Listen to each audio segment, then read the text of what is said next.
Maaf mengganggu, Bu. Saya hadir ke Ibu karena ada unek-unek nih. Apa Ibu tidak terganggu? Oh, tentang apa itu, Pak? Jadi gini, Bu.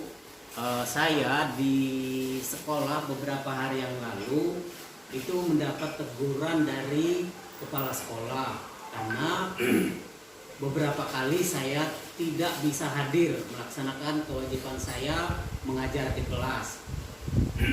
Saya tidak merasa enak hati karena teguran itu menurut saya agak keras.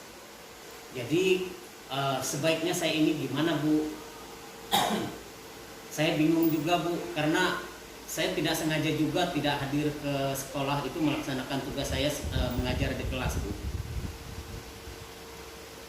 Kalau boleh tahu, permasalahan Pak Eli tidak bisa hadir ke sekolah itu karena apa? Iya, Bu. Jadi kemarin itu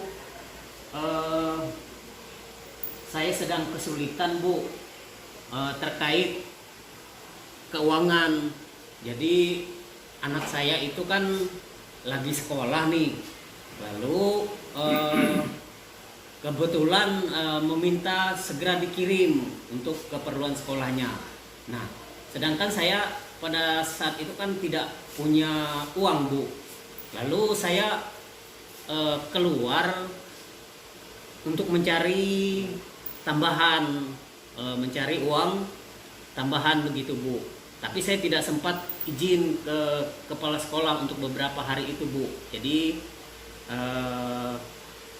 itulah sebabnya saya mendapat teguran dari kepala sekolah, Bu. Kalau menurut Pak Eli, sikap yang dilakukan oleh kepala sekolah menegur Pak Eli karena Pak Eli tidak masuk mengajar dan tidak ada izin, menurut Pak Eli itu benar atau salah? Kalau menurut saya, Bu, benar saja, Bu. Hanya ya saya agak kurang enak karena tegurannya itu sangat keras kepada saya, Bu. Oh, tegurannya sangat keras. Seperti apa tegurannya? Misalnya kemarin itu beliau bilang kalau Bapak tidak turun beberapa kali lagi mungkin Bapak akan saya laporkan kepada pengawas, Bu. Akan dilaporkan kepada pengawas. Iya, betul, Bu.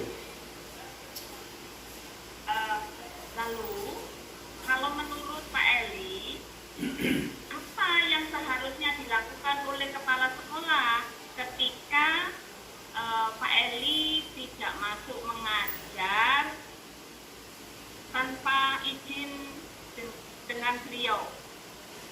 Iya, kalau menurut saya mungkin kepala sekolah itu bisa mengajak saya dialog dulu, Bu, untuk mengetahui apa yang saya alami, sehingga beliau juga bisa membantu saya, Bu. Seperti itu, Bu. Ya, jadi menurut Pak Eli, sebaiknya kepala sekolah itu harus berdialog terlebih dahulu dengan Pak Eli ketika Pak Eli tidak masuk tanpa izin, begitu. Iya, betul, Bu. Nah, kalau misalnya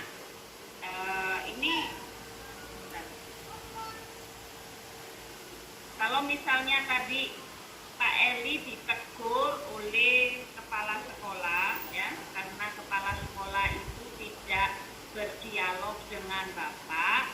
Ya. Lalu yang menurut Bapak sebaiknya setelah Bapak itu ditegur dengan, menurut Pak Eli tadi tidak dilakukan dialog dulu lalu ditegur gitu ya, dilaporkan ke pengawas begitu.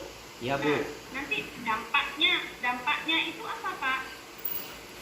Ya, saya merasa bahwa saya serba salah, Bu. Kalau saya tidak melaksanakan tugas di sekolah, saya juga salah, Bu. Sebenarnya saya merasa bersalah juga. Tapi kalau saya tidak menyempatkan diri untuk mencari uang di luar, anak saya nanti tidak bisa sekolah.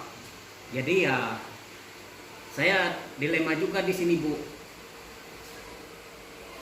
Ya, apakah menurut Pak Eli sebaiknya itu ketika Pak Eli tidak masuk mengajar itu kan tadi ada masalah dengan keluarga ya? Iya, Bu. Apakah itu tidak Pak Eli laporkan dulu supaya Pak Eli mendapatkan izin dari kepala sekolah seperti itu? Iya sih, Bu, memang seharusnya saya bisa melapor ke kepala sekolah, tapi pada saat itu saya benar-benar terdesak, Bu, sehingga saya tidak sempat komunikasi dengan beliau.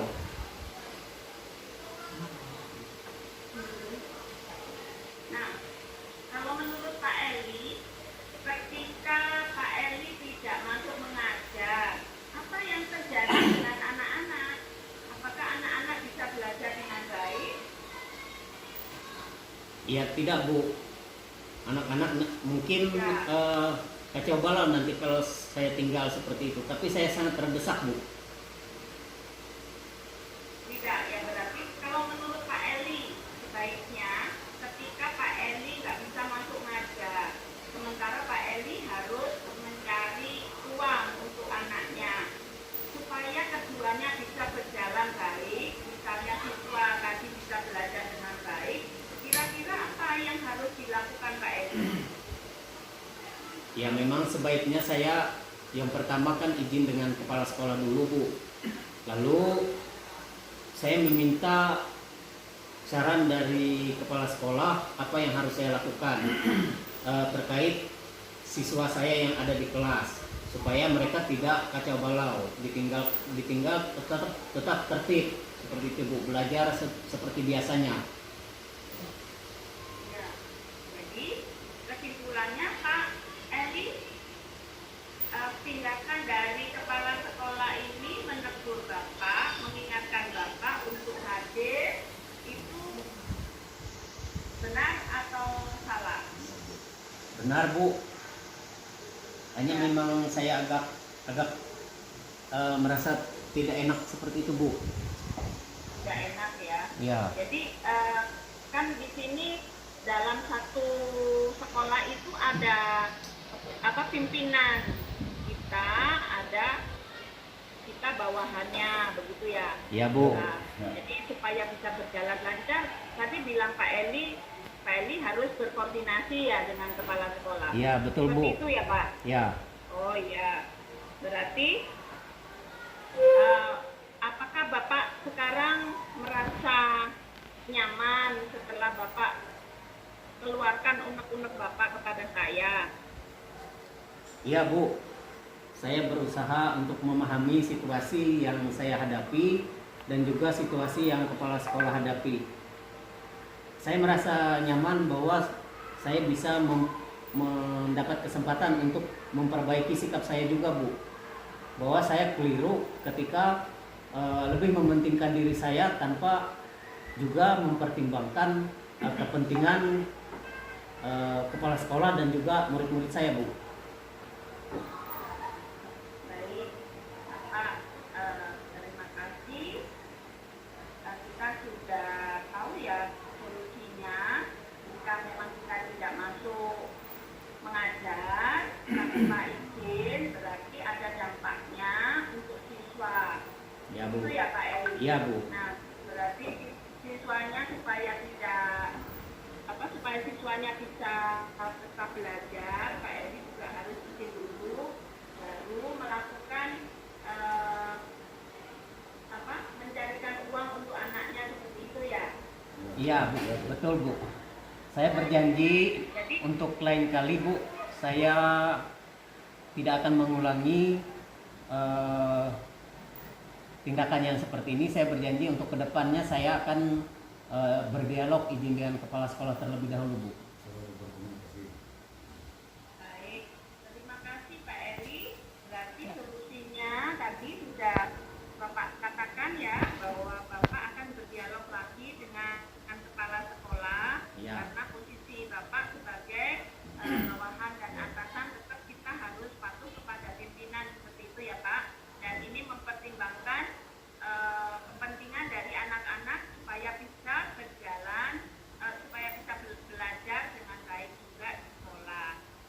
Ya, time up. Iya Bu, Demikian Pak Eli ya. iya Bu. Ya, Terima kasih Bu atas. Terima kasih Pak Eli. Semoga Pak Eli bisa menyadari kembali dan bisa melaksanakan tugas dengan baik. Baik Bu, terima kasih. Mungkin ya. Ya, Ya, selamat siang. selamat siang Ibu.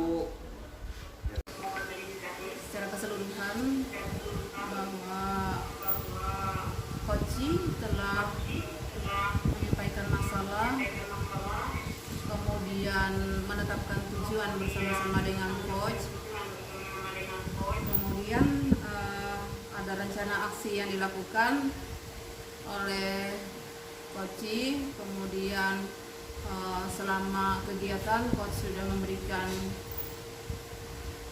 menggali potensi yang dimiliki oleh Koci, kemudian pada bagian akhir ada sebuah tanggung jawab yang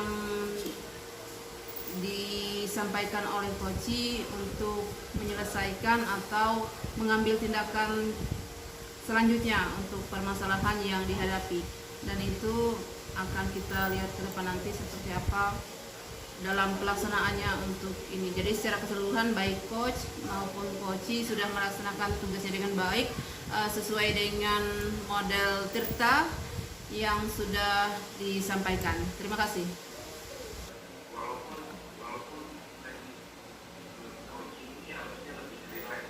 Ya.